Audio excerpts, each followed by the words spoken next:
Welcome to our channel. Recently, the Chinese government conducted the 7th population census. Ethan, could you please give us an overview on China's latest population census? China's national population surpassed 1.4 billion, increased by 72.1 million persons in the last 10 years. This can be translated into an average annual growth rate of 0.53%, showing a mild growth momentum in the last decade. Sex and age composition continue to improve. Following the census, the Chinese government also loosened the family planning policy, allowing couples to have a maximum of 3 kids going forward, to boost the birth rate in China. It is also worth noting that the census was conducted in a full digital way. Respondents filled in and submitted questionnaires by scanning the QR code for the first time. Big data from electricity meters and mobile phones were also used. What are the investment opportunities that we can observe from this census? There are mainly 3 big investment opportunities arising from this census. Number 1. Healthcare and elderly care.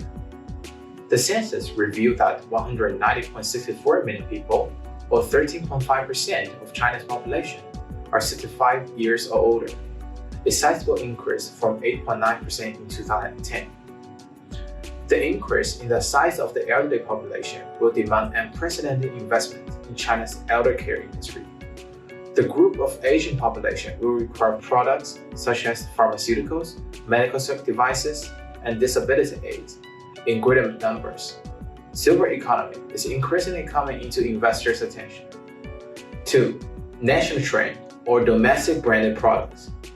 The census found that the education level of current younger generation is getting higher. According to the 2021 census, 218.36 million people in China are university graduates, a 73% increase from 2010. That's roughly 15.5% of the Chinese population.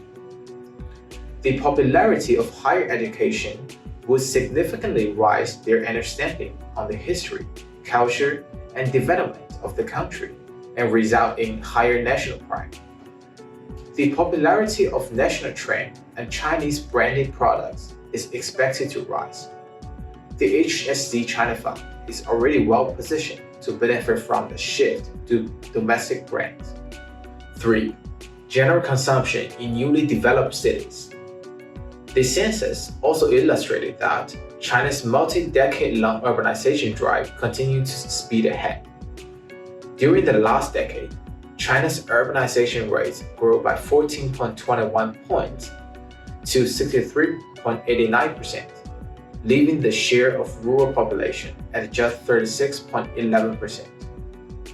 With the continued incentives for capital to less urbanized areas, the increasing talent movement to those newly developed cities will lead to a higher productivity and a greater consumption level.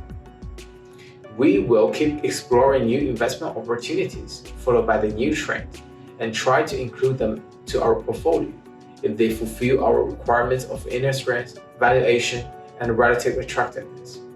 That's it for today. Thank you for watching and hope to see you again in the next episode.